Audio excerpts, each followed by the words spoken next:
Hello, can you guys hear me? Yeah, it should be connected. How are you guys doing?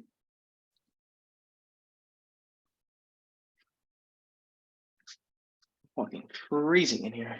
What's up, bro? How you doing? Good, man, good. And yourself? Not bad.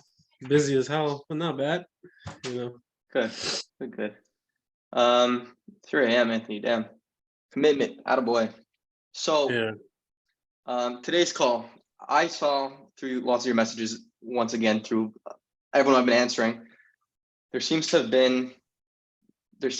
there is a disconnect between, you do your niche research that you do in the course that Brandon talks about and all this research. And then there's some sort of disconnect where you have this research, but then you don't really know exactly how to apply it.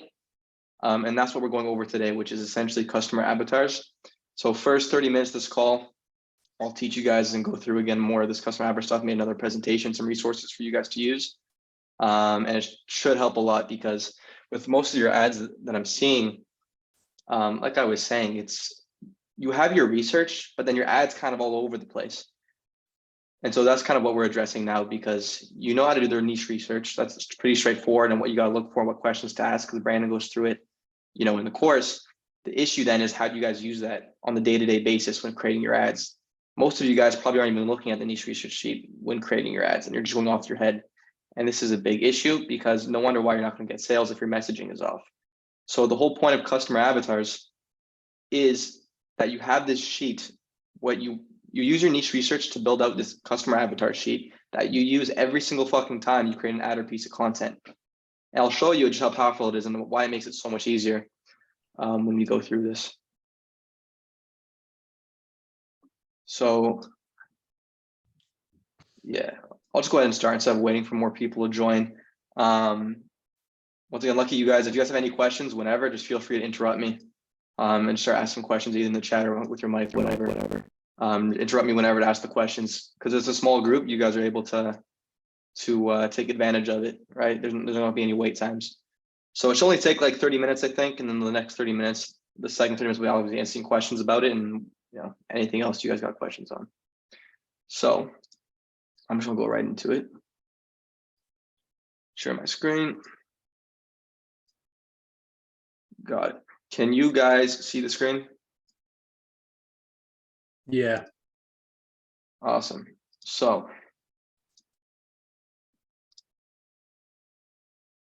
what is a customer avatar and how to use them is essentially what we're going over, right? So this is, before I go into it again, this is how you take your niche research and actually apply it to your ads, to your content, to whatever. And this applies with whether you're using Facebook ads, TikTok ads, whether you're doing TikTok organic, an email, it does not matter, right? You're always going to be using your customer avatar. So I just want to get that clear before we go into it. When you do the niche research sheet, do you pick a product before or after completing the sheet? So you can pretty much do it either way, right? Like, I know Brandon likes to pick the niche, do the research, and then find the products that solve those issues. Works super well. Or if you do find a product that you come across that you're interested in, right? Find the product, then you do all the research, then you verify if it solves the problems, the big promises, as he says, right? After you find the product. Either way works. The goal of either way is the same, right? The goal is, does this product solve a big issue? Does it feel new? Yada, yada, yada, right? Whether you figure that out after you come across a product or before you come across a product, doesn't matter. The objective is the same. So, objective of a customer avatar. So, for example, right, you could have the best product ever, but if your messaging is directed to the wrong people, you will never hit your sales goals. You won't even probably get sales to begin with. So before selling anything, you need to understand who your ideal customer is, what are their key purchase drivers, their wants and fears, and how your product improves their life. So this is, once again, essentially the niche research. And we'll go through and show you how to actually build out the sheet to apply it. So defining a customer avatar. So every product can have multiple customer avatars. This is because people are motivated by different things. So we'll see when I go in and show you the example I made. I did it for a dog bed, just because why not? And for example, one avatar could be about oh, I don't want my dog to be anxious, right? Another avatar could be the dog keeps ripping these other beds up and I want a good bed that doesn't rip. Or it could be not even about the dog. It could be about, I want to feel better giving my dog something. It could have to do with completely the person, not even the dog at all, right? So these are, once again, angles, but in a broader sense, these are your customer avatars, right? So some important notes is ideally you have 1 to 3 avatars per product, right? You could have more, but it's better to narrow it down. I'd just start with 1. This applies to all marketing channels. Like I said, whether you're doing TikTok organic, email, SMS, every piece of fucking content, copywriting, whatever you make has to be directed to one singular customer avatar. That's how you make sure your messaging is in check. Can we get a copy of this PowerPoint presentation after? Yeah, of course, of course. Also send you guys the sheet and everything after, just like last time. Yeah. So the avatar determines your messaging, right? When Brand talks about messaging, your messaging needs to be clear. The hook needs to be clear, right? How do you actually create proper messaging based off the niche research? How do you make sure your messaging is directed to the proper person, right? This is how you're going to be able to do that. Your niche research is what you use to build out your avatars, right? All that research you do that Brand talks about, that's what goes into do it. So how do you create the avatar? So there's 5 different components to it. When filling it out, you follow this step by step. You do number 1 first. You don't start at number 5, right? You start number 1, then you do number 2, then 3, then 4, then 5, right? You go through the order. That's why I numbered them. After this slide, you'll see the actual example sheet that I made. They'll also share with you guys to use. But so there's 5 components to it, right? First one is demographic and interest. Once again, I'm gonna keep fucking hammering it in so you guys understand. But before you even start doing this, your niche research and sheet has to be done, right? You need all this information to then go ahead and create your avatar.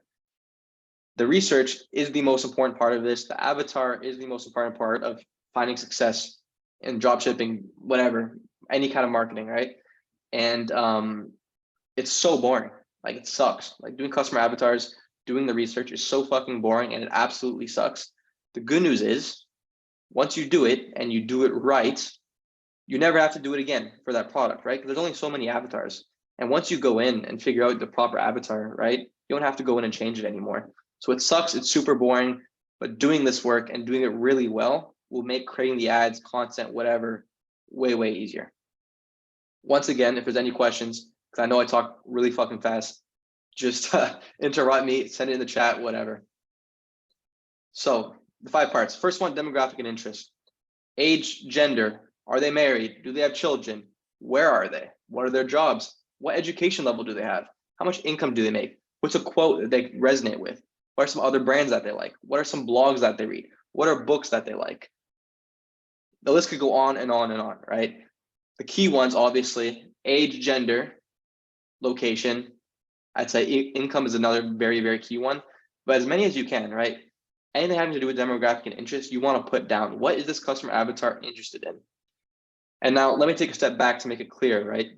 You're doing this avatar for the product specifically, not for the whole niche, right? Because you're trying to get the messaging down for that product you're trying to sell. So it's for the product, not for the whole niche. So if you're in the dog niche, for example, right? You're not making this customer avatar like that broad for like any dog thing, for all dogs. No, let's say you're selling a dog bed. You're filling this out all about the dog bed. Or if you're doing a I don't fucking know. LED lights, right? You're doing it about LED lights. You're not doing it about home decor, right? So it's specific to the product that you're filling this out for, right? That's demographic and interest. The second thing you're going to do after you fill out the demographic and interest section is you go in and figure out their frustrations and fears. Some questions you could ask are, what are they afraid of? What annoys them? What challenges are they facing? What do they lack in their life? What frustrates them, right? Once again, if you did the niche research properly, as Brandon outlines in the course, you already have half these answers. Maybe you should add in more as you go along, right? But because you did the niche research, most of this should already be answered. Okay. And once again, this is having to do with the product, not the whole niche. When you create the avatar, niche research is a niche. When you create the avatar, it's product specific.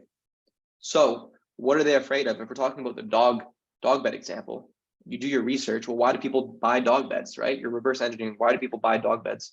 You're like, oh, because we want them to feel less anxious, right? That's what they're afraid of. They don't want their dog to feel that way. It's not, they're afraid of their dog getting hit by a car and dying or whatever, right? It's not that broad. It's product specific. Number 3, wants and aspirations. What do they want for themselves? What do they want for others? What values do they have? What do they desire? In this case, we're using the example of dog beds. What do they want for their dog, right? In their dream life, how does their dog feel? How does that make them feel, right? The deeper underlying reasons between all this. Number 4, you then go figure out the key purchase drivers. Why would they buy? What are they trying to escape? What is important to them? What are some objections they may have about the product? Do they have full control of the purchase, or do they have to run it by their mom or dad, right? Or do they have to run it by their boss or something like that? Or do they have all control if they're going to buy? What makes them want to buy, right? All these kind of questions you got to ask yourself. And the 5th step, you use the first steps 1 to 4 that I'll show you in the example after this to do step 5.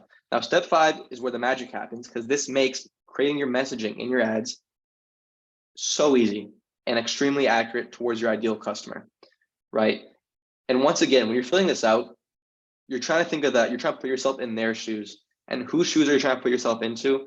Your ideal customer, like the perfect customer. What customer, when you think of the product you're selling, you're like, yeah, if this person had these things, had these fears, had these wants, they would buy on the spot for sure. That's the person, your ideal customer that you're making this for, right? So before and after is, what is your avatar experiencing before purchasing the product? What are they feeling before experiencing the product? And what do they feel and experience after buying your product? Okay, so here's what it looks like in the chart. So this is an example one I made just before this call to kind of run you guys through it. Before I go through it, any questions yet? All clear so far of kind of why we're doing what we're doing and why the niche research plays a big part in this?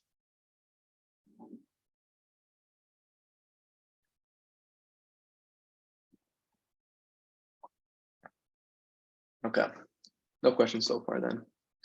So we're gonna run you through this, right? So this is what it actually is gonna look like. I'll give you guys this example sheet plus a blank sheet to use. I put some additional notes on the side, but the main sheet, right, is this one in the middle here. So all those sections I just went through on the last slide is what's here, right? Demographic and interest. Then you do frustrations and fear, which is bottom left. And then you do wants and aspirations, bottom right. Then you do your key purchase drivers. And the before and after is on the left and right side. So as this dog bed example, let's run you through it, right? So first, you want to give this person a name. Why? Because you want to make it an actual person. You want to make it an actual thing, a person that when you're creating your ad, you're like, yeah, I'm talking to this person, right? So be specific. My example for this one is Daryl the dog lover. Make it funny, make it a rhyme so so it sticks in your head. This is Daryl the dog lover. You go through his demographics and interests, right? Asking the questions I had on the last slide, these are some things we come up with. So what's a quote they resonate with? Dogs are a man's best friend. They're 30 plus, they're male, in North America, cares for his dog more than he does with humans. He'll do anything for his dog. They love taking dogs on walks, often uses this as an excuse to get out from the wife and family. They feel that they have a personal relationship with their dog. Having a dog gives them a sense of responsibility and companionship. They often take photos of their dog, take their dog around with them, and buy anything they feel is useful for their dog, right? All those questions we ask just goes right in there in the square on this chart. And we go back down to the bottom left here. Move this thing out the way.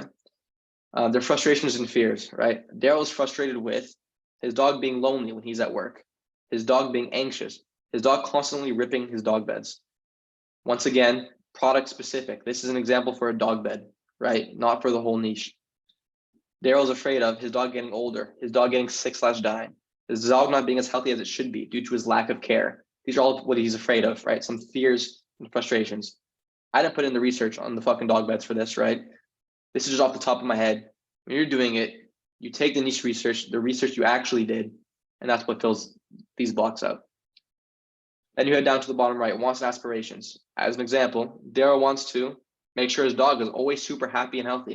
He wants to give his dog the best life ever. He wants to make his dog, oh, it says her there, make his dog live a long time. Daryl's values are / include a commitment to giving attention and love and care to his dog, loving his dog as if it was his child, right? These are all just examples. Once again, the research plays the part in this. Then you come up to here. This is what, step 1, 2, 3, we're on step 4 now. What are some key purchase drivers? Reason for buying: to give his dog the best life possible, making his dog as happy and healthy as he can so he can have his best friend with him for a long time. And you see how none of this in this example of the dog bed, how none of this talks about the fucking dog bed, right? This is what Brandon talks about when doing the research, the underlying reason why people are buying. It has nothing to do with a dog bed, right? It has to do with the owner wanting to give his dog the best life ever, wanting to make sure his dog isn't anxious, want to make sure his dog's so happy and so healthy forever. That's what it has to do with, right? It doesn't have to do with, oh, the dog bed is machine washable. You know what I mean? It's the underlying reasons. This is what he talks about when he says the underlying reasons. What are some possible objections? Does it really work? What if my dog doesn't like it? What if my dog rips it like the other toys and furniture I buy him? Once again, possible objections. Now, once you write them out when you're creating your ad, you know what objections to tackle. Once again, you do this on your research. So you do research on these competitors. You find out what people are asking in the comments and FAQs on Amazon, whatever, and you address those in your messaging and in the ad. That's where you put those down here, right? Patty, this should be Daryl. I don't know why it still says Patty, but what is his role in the decision process? He has full control on whether to purchase it or not. He doesn't need to go through anyone. If he is confident it will help his dog, he will buy it right away. If he is unsure, he'll probably do more research and give it more thought before buying, right? This is your ideal customer. If your ideal customer saw this product, he's like, yeah, this will help my dog for sure. Would he buy? Yes, right? Obviously, this is different per product, right? If you're selling a $700 health product, maybe they won't buy right away, even if they love it. Maybe they'll do more research, right? This all has to do with the research you come up with. So now we come into the best part of this, which makes your messaging super easy, is your before and after. So once again, this is how does Daryl, the dog lover, how does Daryl feel before he has your product, before he has the dog bed? What does he have before he has the dog bed? What's his average day look like before he has the dog bed? What's his status before he has the dog bed?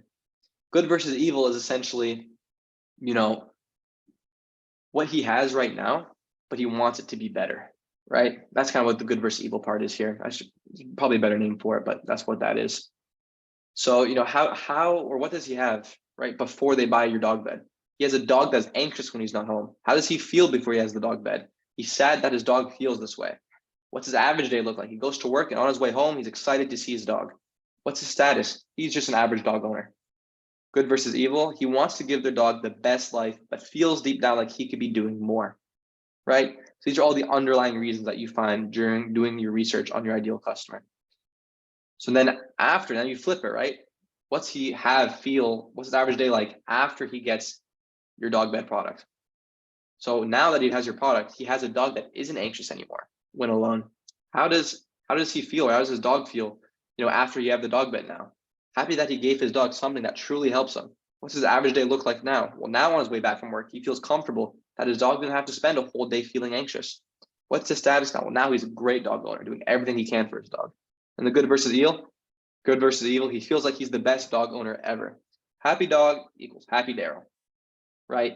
Now, if you haven't noticed it yet, I know that this is fucking extremely boring, but this is why it's so powerful. Because now when creating your ads, all you do is have to create your messaging and visuals to show the before and after. That's it. So when you're creating your script and your visuals, you just have this open beside you, print it out, whatever, on another screen, and you're using this, right? The ad starts with whatever, the hook that's about a dog being anxious. Why? Because this is what he has before it starts. And then when you introduce the solution, your product, you show a dog that isn't anxious anymore, right? It makes it so easy. You're not second guessing. Because you put your niche research into this chart, right? All you have to do is now create your messaging to show these before and afters. You need before your product, right? You gotta show the dog feeling sad. After, now the dog's happy and comfortable, right? All these kind of things, right? Now the status, for example, you want to show in your messaging that, like, you don't want to be an okay dog owner. You don't want your dog to not be amazing. So then after, you show the person happy, right, that he's a great dog owner now. It's about this underlying meaning and showing the person watching the ad what they can be, what their dog can feel, how they can feel. And this breaks it down nice and easy through the before and after, right? You guys clear on this so far? Any questions? Because I'm telling you, if you guys get this down, you're able to use this, right? It's so powerful when creating your ads. because my ads hit most of the time. Why? Because I know exactly who I'm talking to. So no matter what product you run, right, before you fucking make any ad and copy, make your customer avatar. Once again, 1 to 3 different ones, right? Because lots of the ads and stuff you guys are sending me, it's like some product here, right? But the messaging is completely off. It's like you're watching the ad and it's like, oh, those people, do they really care about that? Probably not. So how do you figure out what they really care about? You fill this out. Because when creating your ad copy, your copywriting on your website, on the landing page, everything needs to be in line with one specific avatar. Okay? One specific avatar, everything needs to be in line. The text on your ad directed to one avatar. The copy on your landing page, one avatar. The text above the ad, one avatar. Your headlines, one avatar. The big promise, one avatar. This is how you make sure your messaging is going to the right person and is in line throughout your whole funnel in the business. Doing this alone, right, will make your ads convert better because you're talking to the right people. If your messaging is off, as you've heard many times from Brandon, from me, from Yannick, probably all these other coaches, is if your messaging's off, your ideal customer is not buying because you're not talking to them. You're not making them feel like they need it right now because your messaging is all over the place. You're talking to 4 or 5 different people at the same time. And they don't care about the fourth, third, second person's problems and fears. They only care about their own. This is why you have about 1 to 3, in an ideal case, avatars per product, and everything needs to be in line per avatar. You can also send the spreadsheet at the end of the meeting. Yeah, right after this, I'll post the presentation and the link to the spreadsheet, an empty spreadsheet, and the example on School. You complete the sheet after completing the niche research sheet. Yeah, exactly. So once you know everything in the niche, right, the problems, the fears, whatever, this customer avatar is just taking it another step further and applying it to the product specifically versus the whole niche, right? Hey, Some additional notes, right? Hey, man, please go ahead and ask. Hey, this is Kasim. So I just joined the course overall, but just have a quick question on what you said there, right, as far as the avatar. So are you saying that then like this custom avatar one would be just strictly dog owners that have to leave their house for work, for example, and like all of the fears and things that come up when they're, away at work for their dog, as opposed to someone that might be, physically restricted, for example, and can't, nurture their dog the same way? Like, would you separate all of those different types of situations? Yes, so exactly. Okay. So you would want to separate it. So for example, in this example, as you can see, when you go through, it's more so about, like you said, the dog being anxious at home alone, right? But so that's why I kind of put in this primary focus here on the right side. Is this avatar, Daryl the dog lover, is focused on the before and after of how the product makes his dog feel and what the dog gets from his product versus how it benefits him directly. So then another customer avatar, right, using what you said, could be, what's a good example with the dog bed? It could be like more so focused on how Daryl benefits from it, not the dog. It could be like, this is the strongest dog bed ever that doesn't rip.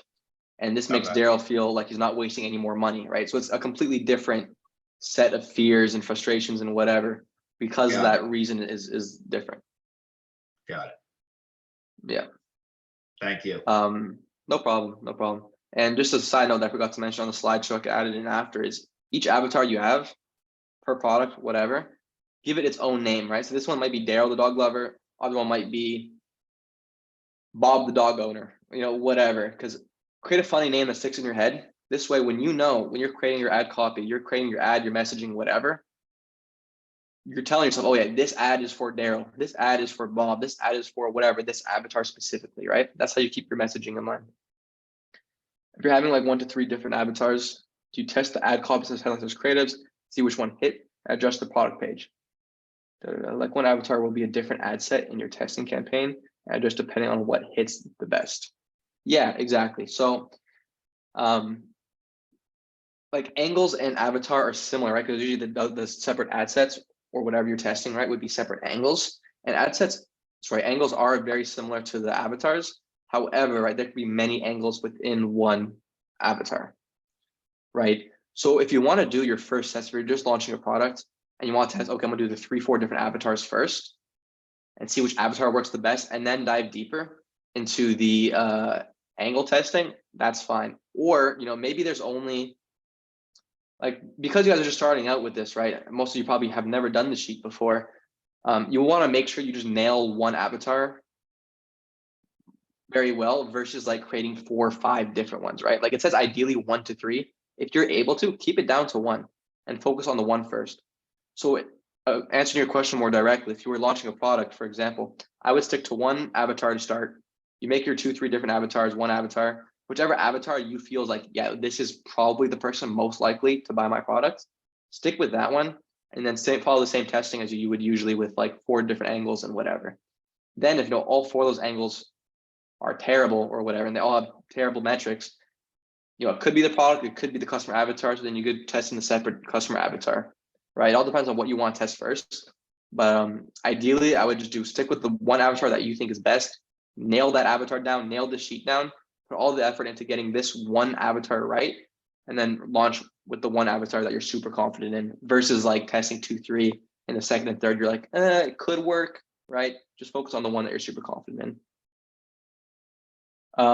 In terms of the ad copy, headlines, creative, yeah, it's all in line to one avatar. Everything it needs to be everything, right? Because if they're watching your ad and your ad directed towards Daryl the dog lover, right, and then they get to your product page and all the messaging's towards Bob the dog lover, and the messaging is not speaking to him anymore. Now there's a disconnect, right? You're not going to be converting as many. Sounds good. Just have other avatars as a backup. Yeah, not even necessarily as a backup. Like at some point you'll want to test it, right? Because you have these other avatars that you think could work too. It's just that when you're starting out, there's usually one avatar that you're like, yeah, this one would probably work the best, right? You have a feeling that this one would work the best. Maybe for this one, it's like an avatar about, for example, this one, an anxious dog.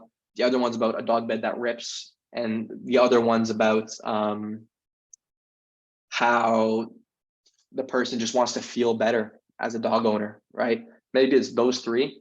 Then you're going through these 3 and you're like, you know what? I think the one with the anxiety is the broadest appeal. I feel more confident about this one. You would stick to that one and launch with that one first. Yeah, any other questions before? There's only one more slide in this kind of summarizing and how exactly you use it, right? With your messaging and stuff, but I've kind of been talking about that as we go. If there's any questions before I move on, please ask. I just have a question. So this is where I'm getting confused is when we say like the different angles. So that's where I was thinking it meant having different avatars so that you have different angles for the product. So you're saying, so you're still having Daryl the dog lover, but like say the product is the toothbrush, are you trying to find 3 different ways of kind of marketing the toothbrush? Yeah, exactly. Like how you put there at the end is how it is, because so you have different avatars, right? And this is your ideal customer, the customer you're speaking to and all your advertising and product page, whatever. But within that, your angles is kind of like you said, your different marketing angles, right? So for example, for Daryl the dog lover, and you want to test 4 different angles, it could be one angle could be, really showing that the dog is sad at home. Another angle could be focusing on Daryl coming home from work and being like, oh, so happy that my dog isn't anxious. Another angle could be focusing on trick, I don't know, like a funny style ad. I get it. I was thinking like, for example, I was thinking in my mind, if you had a product, the angles was different angles, like different for the product. So instead of sticking with one avatar, it would be like, oh, say like for a woman, it would be like, oh, like the shaving is for a woman's legs, and for a man, it would be for his chest, that kind of thing. I was thinking of those as different angles, like changing the avatar instead of saying it's a woman, she's going to use it for her legs, it's great for keeping her skin smooth, like that. I missed that's the part I was confused on. Got it. Yeah. And so then just a reminder on that is just one product could have many different avatars, right? You're just trying to condense it down to your 1 to 3 best avatars that you think would work the best, right? So there's multiple avatars per product. But you stick to one avatar. Take it a step further. But you stick it to, but at the beginning you want to stick. So even though, like, say for example, it could be like, men, women, old people, you want to stick just to like, okay, what's the best? It's going to be old people. So everything is going to be, and then if that doesn't work, or if you're trying to grow, then you grow to another like avatar. You're going to go, okay, let's go on to the women. We can to Yeah, yeah, okay. exactly. You That's got it. Whichever exactly one where you're I was most like, confident. yeah, that's where I was getting lost, is I was thinking different angles meant like, oh, like one to the woman, one to the older person. And so it became really, the messaging wasn't as clear. So now I had to Mhm. see what it means. Thank you. Yeah, yeah, no problem.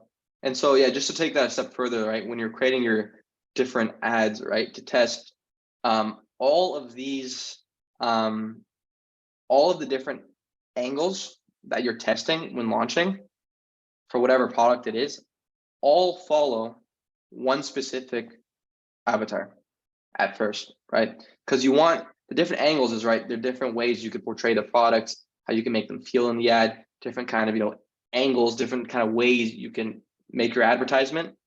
But the messaging needs to be clear throughout. So whatever avatar you think you're most confident that you think works the best, that you think, yeah, like this person 100%, if my ad hit this person, they're buying for sure. Your messaging needs to follow, from top to bottom, from your landing page, ad, whatever, the one avatar. Okay. Cool. Any other questions?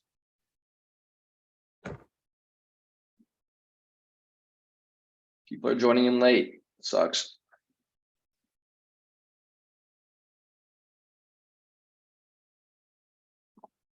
So like one ad set / angle has multiple avatars. Like one avatar has multiple, the second one. So one avatar has multiple angles, right? So once again, as an example for Daryl the dog lover, this is one avatar and everything is speaking towards him. Now you're launching a product, you're launching this dog bed on Facebook, and you want to speak to Daryl, the dog lover, and you want to test 4 angles within that. The 4 angles, for example, could be, this ad's going to be very sad. This ad's going to be feature-based. This ad's going to be a happy ad. This ad's going to show off a very anxious dog, or whatever angles you come up with. But all those angles and ads within them are all talking to Daryl, the dog lover. Awesome. Cool. So yeah, we were kind of talking about this, so I don't have to go too much into this, but how to put it in action. It's like every ad you make, angle you make, yada yada yada, everything needs to be based on one avatar. This is why it's so powerful, because by using your customer avatar sheet when making your ads, you ensure your messaging is being directed properly to your ideal customer. There should not be a time when you don't use this sheet. This is how you put your niche research into action, right? It just makes it easy, right? It's so boring, and the work absolutely sucks doing this. Filling this out takes some time, right? You could probably, the niche research takes some time. Filling this out probably not so much, but it's so boring, it sucks, that as soon as you nail it, it's making any of your messaging landing pages so much easier. Because once again, I decided to go over this today because when lots of you guys are messaging me your ads, products, website, landing pages, the messaging is all over the place.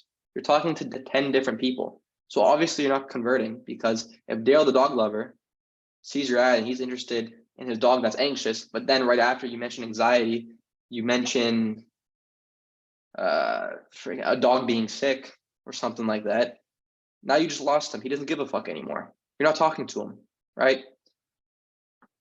So just to recap one more time, once you fill this out, once you fill out the blue parts first, like I went through the steps on the slideshow, which ones you fill out in what order. Once the blue is all filled out, then you do the before and after, right? You can't do the before and after unless you fill out the blue squares.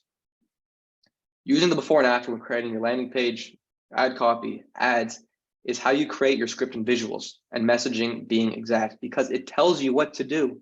There's no more guesswork. You just follow the chart. It tells you what to do, right? You're doing this angle / avatar of a dog being anxious. What do you need to show in the ad? You need to show a dog that's anxious, and then you need to show a dog that isn't anxious. You need to show the owner being sad that his dog feels this way. Then you need to show that he's happy that his dog doesn't feel this way anymore, right? You need to show his average day before and after. You have to show him going from an average to a great dog owner, right? This applies with any product, any messaging, whether you're creating an email, a TikTok ad, doesn't matter. Always ask yourself, which avatar am I talking to? And everything needs to be directed to that avatar. once again, once you fill this out, it's easy. You just follow it. It tells you what to do, tells you what visuals to do, what copy to use, etc., etc. I think that's pretty much it. The only other thing I'll add here, you have to read on your own, but each avatar could also fall under a different awareness level. I know Brandon was talking about this recently, right? You know, they could be completely unaware. They have no clue they have a problem and no clue about your product. They could be problem aware, is that they don't know your product exists, but they know what problem they have. You know, solution aware, they're looking for a solution, but don't know you're the best option. Product aware, the consumer is aware of your product, but isn't sure your product is the best fit. The most aware, the consumer knows your product, but needs a little bit more confidence, right? So once again, also the messaging you use, the words you use will differ depending on your avatar's awareness, right? If you're targeting someone and they already know about dog beds, it's going to sound a lot different than if they have never seen a dog bed in their life, right? Because if they've never seen a dog bed in their life, there's more education required. Why a dog bed? Why is a dog bed good for dogs? Whatever. Versus if they know all that stuff already, your more so messaging is more so just about why your dog bed works the best, why your dog bed cures anxiety the most, you know, if you get what I'm saying. So that is it. Any final questions about this before we wrap this up? And we have 20 minutes just to, you know, ask some of your questions about other stuff. But, you know, after this call in school, once again, I'll post the presentation and the link for you guys to make a copy and use your own chart. And yeah. How do you determine the awareness level of your avatar? You kind of just think through it and decide, right? There could be, you know, multiple different awareness levels. For example, right, there could be Daryl who already has bought a dog bed. He just doesn't like his current dog bed, which would be, you know, the most aware. Or there's a Daryl, the dog lover, who knows his dog's anxious when he gets home, but doesn't know that there's a solution for it, right? So there's multiple per one. And this is, you know, you make different ads based off of the different awareness level, whatever. That's just taking it a step further, right? Most of you guys, when I see the ads you send me, messaging's all over the place. You have no, like, the avatar is non-existent. The avatar is, you have no avatar. You just have Daryl, the dog lover, and there's no information. It's just like, yeah, he owns a dog. And I'm speaking to a guy who owns the dog. So then, and then you wonder why your ads not, and, you know, your landing page aren't converting, because you're talking to every fucking dog owner on planet Earth, right? Not every dog owner on planet Earth cares about your dog bed. So yeah, the awareness level is just to take it a step further, if you really wanted to. I just haven't, sorry, now that you brought up the different levels of awareness, so can those be used as different angles as well? Yeah, for sure. That's a great example. Yeah, for sure. Okay. I'm working on my research sheet for another product this afternoon, so I'm trying to make sure I got this all down pat. Yeah, awesome. I love the questions. Keep going. Because I mean, you know, this is what lots of people end up coming to the coaching calls. They sit there, they listen to the call, they don't ask any questions, and then they wonder why they're not getting any results, right? And so when I first joined this course, like, I swear to God, I was in the coaching call and no one else had a chance to speak. I was like an hour. It was just, I was asking question after question after question, because any thought that came up, good. And then that's how you get those aha moments, right? That's how you get those moments where it just clicks for you. And you're like, oh, okay, I understand how to use this now. I understand why that works. You don't ask the questions. You don't come to those conclusions. Well, I think too is that, you know, like last night I was looking at it, it's like, okay, tomorrow I'm going to be working on this. So I was looking at the sheet and I'm like, the different angles and the different, like how he's had it laid out. He's put it new now, like a new sheet. And I'm like, oh my gosh, like, oh, okay, I'll leave this tomorrow and try and figure it out. And so I think sometimes, like, you think you'll figure it out, but you may not figure it out and you're just doing it wrong. So I could be wasting like 4 hours thinking a different angle, be like using a different avatar, you know, spend 2 days doing that and then it's all wrong. So I'd rather just, you know, be embarrassed and ask you a question then. Yeah, it's not embarrassing at all. Like, I was, you know, I was in that position literally months ago. And yeah, there's no shame in asking tons of questions. Tons of questions is what gets you those aha moments without having to spend more money trying to figure it out yourself, right? That's what we're here for. That's why you guys joined the program. That's why I joined the program. At what point do you start testing for other avatars? That's a good question. I'd say, like I said, right, launch with one that you're most confident in. If that doesn't work and the metrics don't look good anyways, I wouldn't bother testing another avatar, because if you already tested the avatar that you think would work the best and it doesn't work, what are the chances another avatar works that isn't as good, right? So if you're just launching with the one avatar and it goes terribly, I wouldn't bother testing another avatar. It's probably just your angle or creative or the product. No one's just interested in the product, right? It could be any of those things.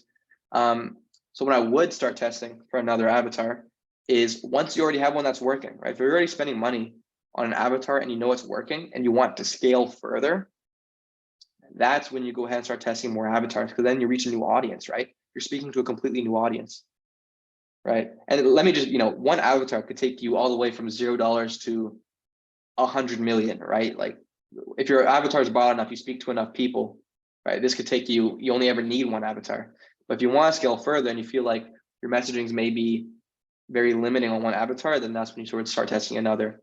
So for example, for this dog bed, right, to put into context, if I like this anxiety one's decently, I'll use an anxiety one. It's a decently broad one already, but let's pretend it's not as broad, and lots of dogs don't feel this way, right? And I'm scaling up. This avatar is working. I'm getting sales, and now I want to scale further. And I feel like, I'm keep trying to scale my creatives, but it doesn't go any further. I keep scaling, and performance drops off.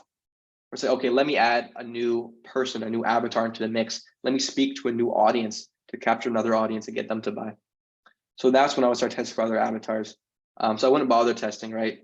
Once again, if you launch with the avatar you think's best and the metrics are terrible, don't waste your money testing a second one, because if it didn't work for the avatar that you think would probably work best, it probably won't work for an avatar that's not as good, right? At that point, you'd want to take a deeper look into the product and the creative specifically. Yo, Dante, I got a quick question. Please. So I wasn't like, I joined like just 1 or 2 minutes ago, so it might have been asked, but I wanted to ask, if you're testing product, how much time would you spend on the customer avatar sheet? Because like I feel like there's like a middle with quantity and quality, if you know what I mean, like with testing products. Yes. And so how would you like approach this? So the first question would be, what strategy are you taking? Are you mass testing, trying to find products that way, or are you picking a product that you did good research on and then you're trying to make it work, right? If you're mass testing, obviously there's no point in doing this because you're just mass testing products. You're not putting this effort into each product. I don't think mass testing is a good idea. I follow what Brandon taught in this course, which is you find a product, you optimize, right, based off the numbers.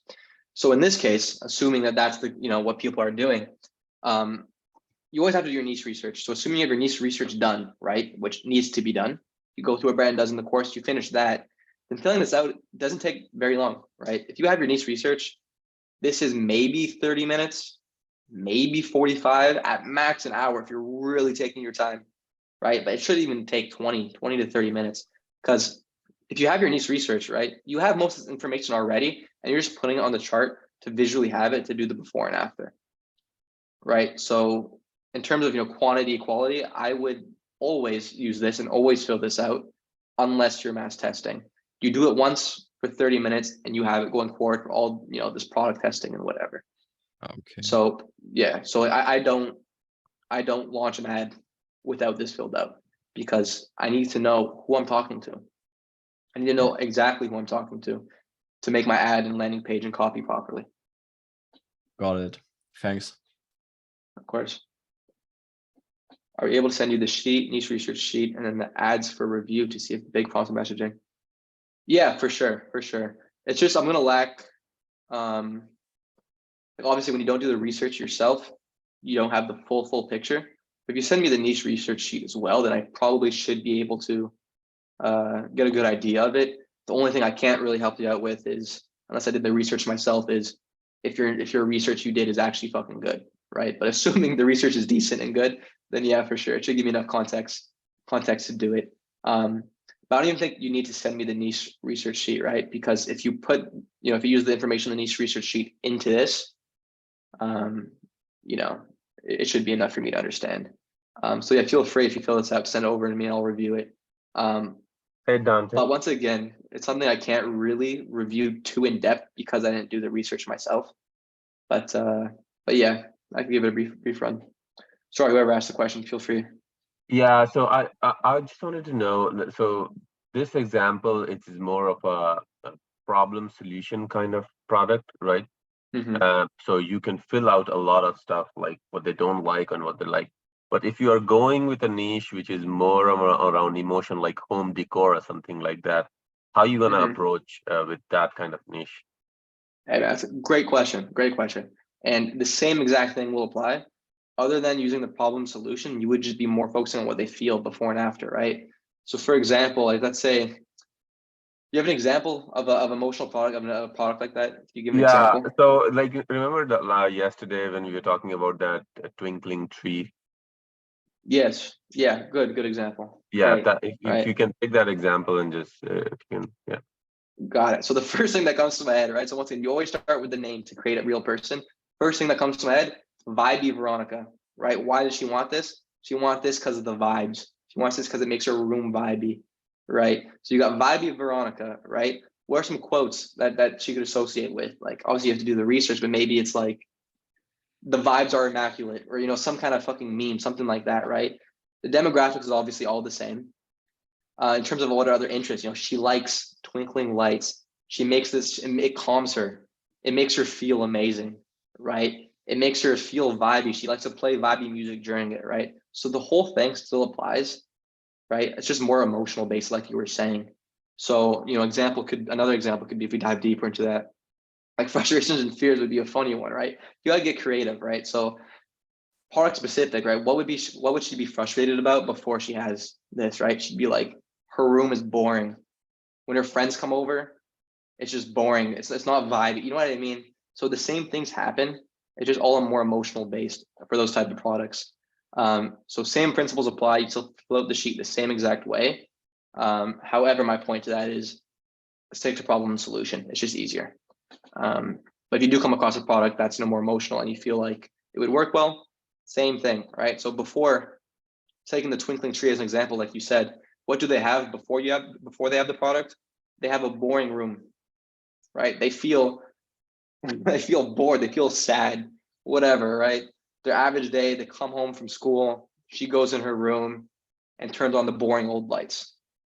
Like same things apply, just with different scenarios, right? And then so after she buys your twinkling light tree, she has a vibey room. She wants to show off. She feels happy and calm, stuff like that, right? So does that make sense? Yeah, no, it does. I mean, yeah, there are two niches which I feel I wanted to ask. One is the home decor, another was toys. And again, toys is something which can go both ways, problem solution as well, and also emotion. So yeah, I was trying Yeah. to see how I'm gonna approach these niches if I were to use this template and create an avatar. Yeah. Same exact thing. Instead of more focusing on problem solution, you just focus on their emotional before and afters. And same thing, right? Once you fill that out in that example we just went through, like it shows you what you got to put for your visuals and copy in your ad, right? Before you show the person in their room, bored, whatever, then boom, the twinkling light tree comes on, and all of a sudden they're all happy and whatever, and vibey music comes on, right? So it's still the same thing, and you just use before and after, and it just shows you exactly what you need to do. A great before and after of that would be the friends going to another friend's house and she has the twinkly tree and they go into the room and they're showing and everybody's excited. And then she invites the friends over to her room and it's like, oh. Yeah, I love it. And they're like, whoa, what the fuck? This is so cool. The first example that comes to my head is have you guys seen the Galaxy? Who hasn't seen that? Like the Galaxy projector, those ads, right? Yeah. Where it's like she walks in, there's just a person sitting there looking around. They throw the thing in, boom, the room blows up, stars. They're all like, holy fuck, right? Same thing, before and after, right? Whether they did the sheet or not, who knows? But the point's the same: is that the messaging needs to be clear to those people. And like for those emotional products, maybe it's not so like the messaging as in the words, but the messaging through the visuals, as the examples we just went through. Yeah, no, it makes sense. It'll probably make more sense when I start working on it. Like, Yeah, for sure. And so just to throw out there again, like once again, don't spend 2, 3, 4 hours on this thing. Like this is once you do your niche research, it should take 30 minutes, like at max 45, really, right? Because all the demographic and interests, key purchase drivers, and wants and aspirations, like all the main parts, you figure out when doing your niche research, right? This is just showing you how you put your niche research to use, right? You fill this all out, you give the avatar a name, and then you come up with, based off of what you have in the blue squares, your before and afters, which then you use in your copywriting, the landing page of the ads, and you talk to one person with the direct messaging. If you already have a product in mind, can that sort of be your niche research? It's like you're just researching the product and like different variations of that product? Good question. I would still properly research the niche, because if you don't do the niche research and you just focus on the products, right, you have a limited view of what exactly that product does for the person. So you can know what the product does for the person, but what you really need to know to fill this out properly, as Brandon says, is know the underlying reasons, right, behind why this product is solving this problem, why it makes them feel a certain way, what problems they already have, right?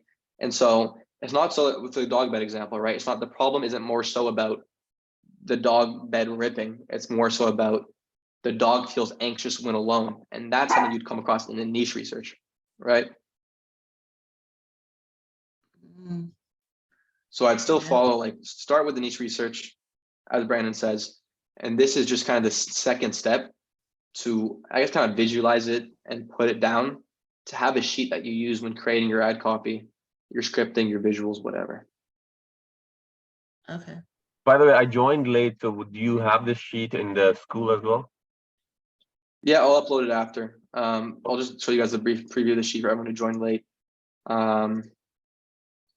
What is a customer avatar? How to use them is the presence of this. The objective, you could have the best product ever, but if your messaging is directed to the wrong people, you're never going to get sales. Messaging needs to be clear. Brandon talks about this a lot.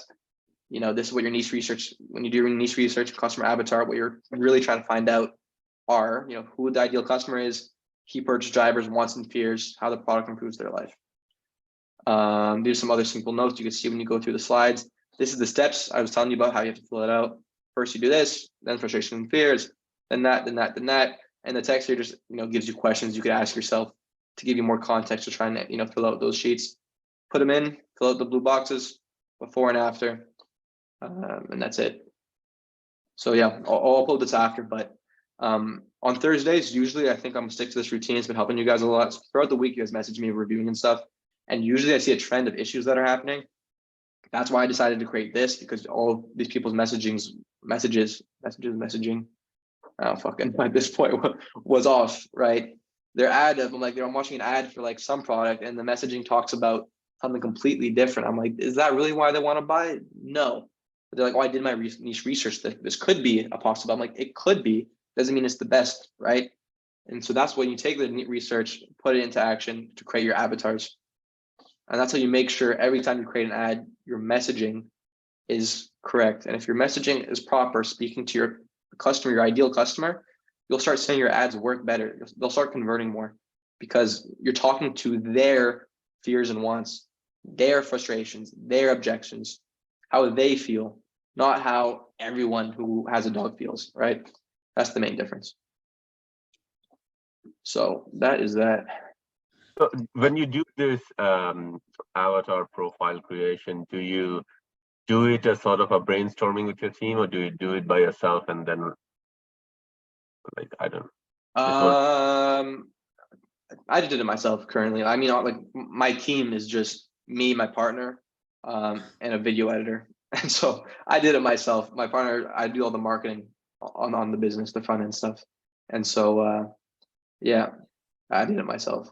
But this is, like, for context, right? I did the niche research. I kind of knew who I was talking to, right?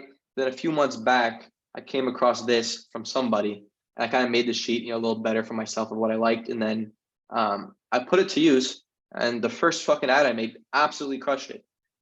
And I didn't change that much because I kind of knew who I was talking about, but this ad was just more specific, more directed to the person, paired it up with a landing page that talks to the same person, and all of a sudden my conversion rate doubled, right? So you know, I'm giving this to you guys because it works, right? It works. So don't just take it and be like, okay, this is cool, I'll just remember it. No, you use the sheet beside what you're doing to make sure your messaging is clear, right? Is it boring? Yes. Does it absolutely fucking suck? Yes. Are you probably gonna want to kill yourself doing it when you do it for every fucking product you test? Yes, but it works. One thing I like that you pointed out, I think like a great takeaway is like to actually name that person, because usually you're like, oh, this is for women.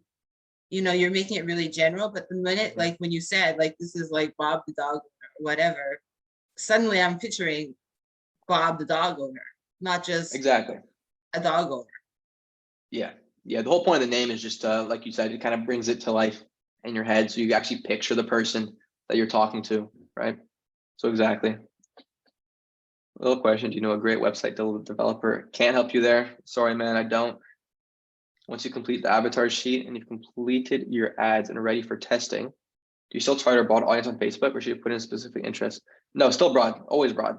Because broad will, the thing with broad, right? You want to give it to the broadest audience. Your ads do the targeting, right? The ads do the targeting. And so if your messaging in your ads is better because you use the avatar sheet and your messaging is even clearer, what happens is now Facebook knows who your potential buyers are even clearer because the ads do the targeting, right? Very quickly when you start spending, Facebook's going to know, oh, they're talking to this person, and they're going to put your ad in front of those people because the ad does the targeting.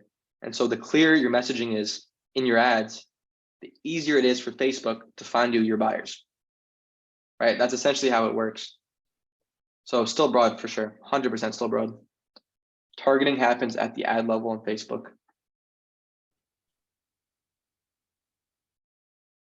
I just wanted to make, yesterday I was like looking through some old products I was looking at.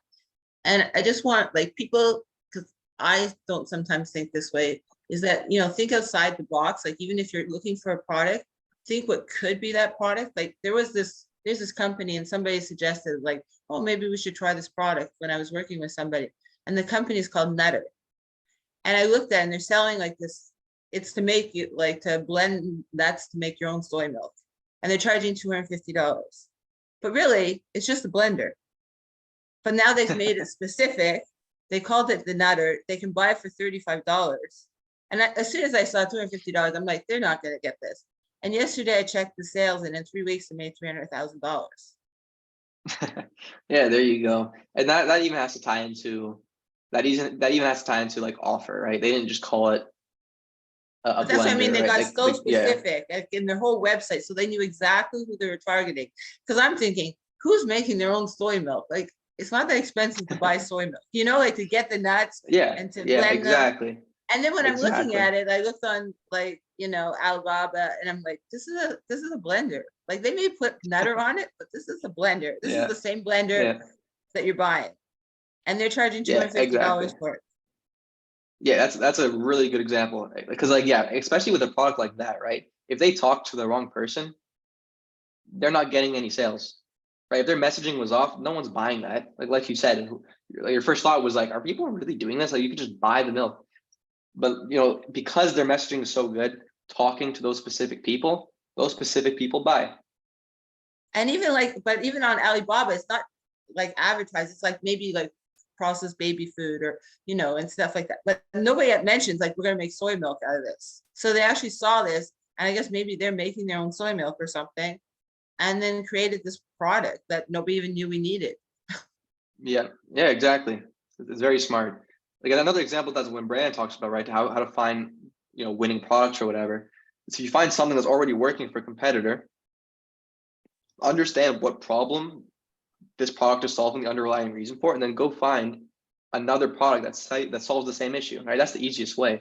So for example, for this example, like if you found they're solving the issue of, that's a very specific example, you know what the issue they're solving, but like they're solving the issue of people wanting fresh soy milk, essentially, right? So now if you go find another product that also gives them fresh soy milk, it's going to work because clearly there's a demand for it, right? So now if you come up with a new product that feels new and solves the same issue, your chance of success is much higher. And yeah, giving it a cool name, all that kind of stuff. All like that ties more into the offer creation, right? That's something we did too. Like we were able to increase our AOV. I think I mentioned it before, but we were able to increase our AOV from like 60 to like 85, 90. And all we did was change the name of everything because it was like we were selling the product. So the product name was just like their product name. And instead, right, we called it so the main, I'm trying to say without completely giving it away. I think at some point I'll just show everybody the brand stuff because it's gonna be very like people can't replicate this really, the suppliers, and the margins are shit. I wouldn't even recommend anyone to do this and all this other stuff. But basically we ended up calling it a kit, right? If you haven't read 100 Million Offers by Hormozi yet, make sure you read it and apply it. And so instead of calling it product name, we called it the Health and Happiness Kit, or another one we tested was like the all-in-one health kit, or something like, give it a cool name. And just that alone, the perceived value goes way up because now you're not selling a product, you're selling this big kit. And for that reason, our selling price, when people buy from us this product, we sell for like 3 to 5 times what anyone else sells the same product for, right? So we're able to sell the same product as other people, but for 5 times the price because of this stuff, because our messaging is in point, because of the offer, because of the cool name, etc.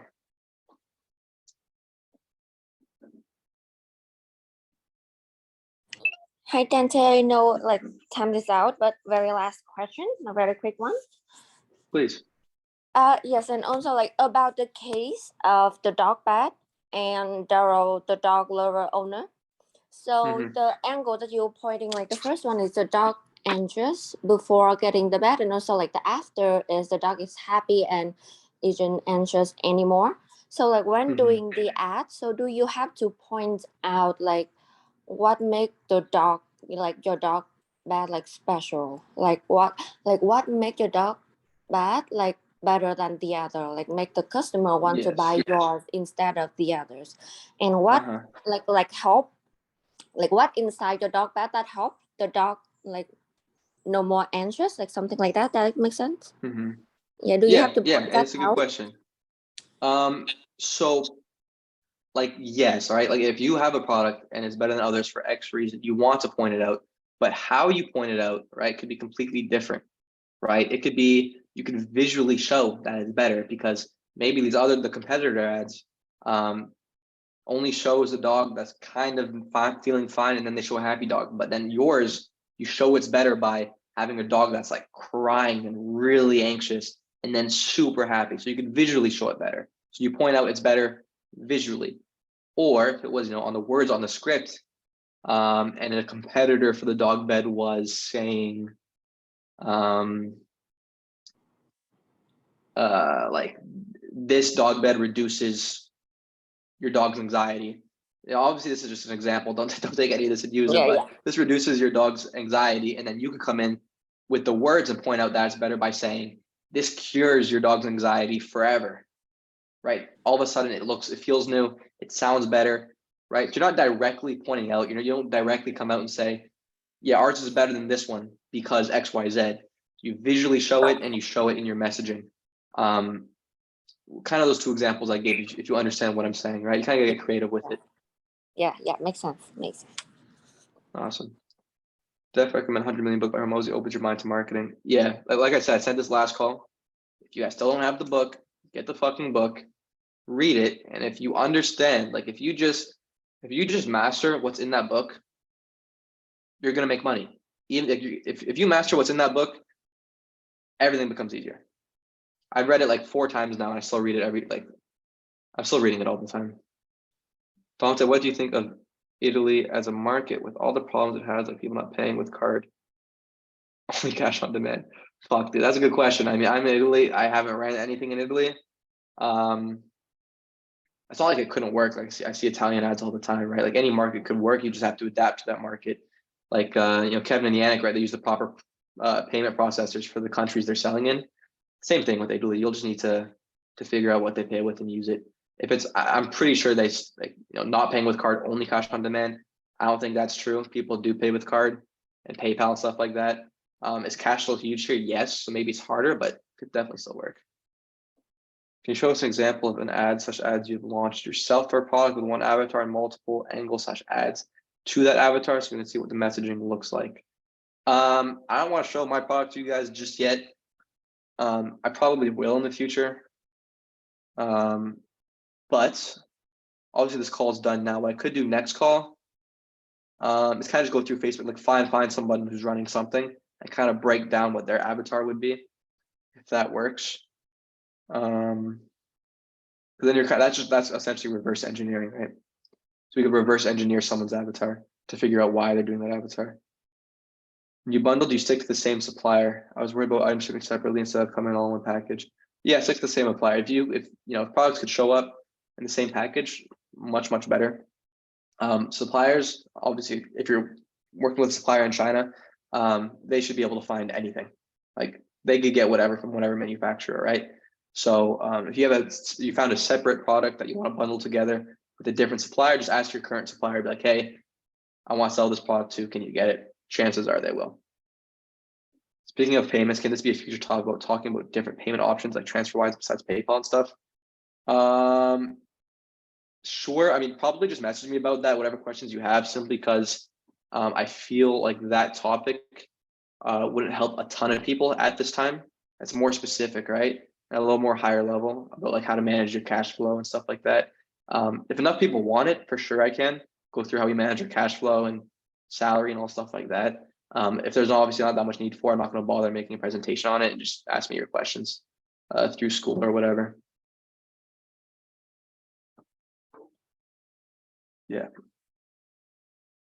Yeah. So yeah, we're gonna wrap it up now. Right, I'll post right now in school. I'll post the presentation link so you guys have access to it.